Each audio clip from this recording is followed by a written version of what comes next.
എല്ലാവർക്കും ജെനിത്തി ലേണിംഗിൻ്റെ പുതിയ വീഡിയോയിലേക്ക് സ്വാഗതം. നമ്മുടെ 50 ഡേയ്സ് ചലഞ്ചിൻ്റെ 7ാമത്തെ വീഡിയോ ആണ് ഇന്നത്തേത്. ഇതൊരു ചെറിയ വീഡിയോ ആണെന്ന് കരുതി ആരും സ്കിപ്പ് ചെയ്യേണ്ടതില്ല. ഇത് നിങ്ങൾക്ക് 100% ഉപകാരപ്പെടുമെന്ന് ഞാൻ ഉറപ്പ് തരുന്നു.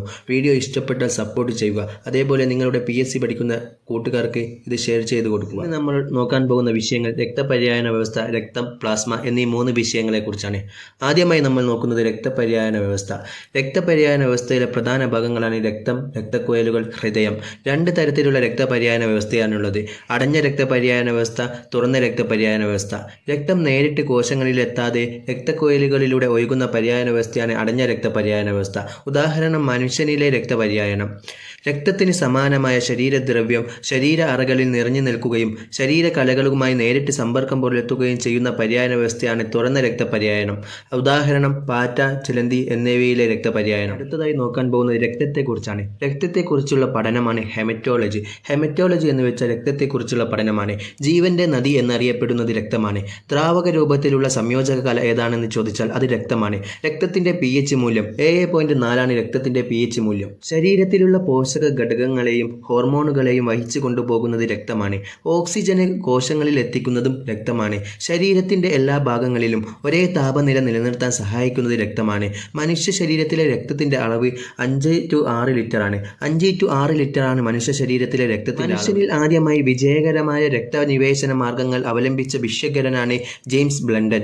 രക്തത്തിൽ അടങ്ങിയിരിക്കുന്ന പഞ്ചസാരയാണ് ഗ്ലൂക്കോസ്. രക്തത്തിൽ അടങ്ങിയിരിക്കുന്ന പഞ്ചസാര ഗ്ലൂക്കോസ് ആണ്. അതേപോലെ രക്തത്തിലെ ഘടകങ്ങളാണ് പ്ലാസ്മയും രക്തകോശങ്ങളും. പ്ലാസ്മയും രക്തകോശങ്ങളും രക്തത്തിന്റെ പ്രധാന ഘടകങ്ങളാണ്. രക്തത്തിന്റെ എത്ര ശതമാനം ഭാഗമാണ് രക്തകോശങ്ങൾ എന്ന് ചോദിച്ചാൽ അത് 45%. രക്തം ശുദ്ധീകരിക്കുന്ന അവയവമാണ് ശ്വാസകോശം. രക്തം ശുദ്ധീകരിക്കുന്ന അവയവം ശ്വാസകോശവും. മനുഷ്യ ശരീരത്തിൽ രക്തം അരിച്ച് ശുദ്ധീകരിക്കുന്ന അവയവം വൃക്കയുമാണ്. രക്തത്തിലെ ദ്രാവക ഭാഗമാണ് പ്ലാസ്മ. രക്തത്തിലെ പ്ലാസ്മയുടെ അളവ് 55%.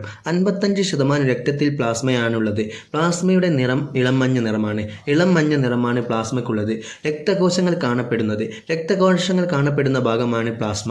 പ്ലാസ്മയിൽ അടങ്ങിയിരിക്കുന്ന ജലത്തിന്റെ അളവ് ഏകദേശം 90-92%. ആന്റിബോഡികൾ സ്ഥിതി ചെയ്യുന്ന ഭാഗമാണ് പ്ലാസ്മ. രക്തത്തിലെ ആന്റിബോഡികൾ സ്ഥിതി ചെയ്യുന്ന ഭാഗം പ്ലാസ്മയാണ്.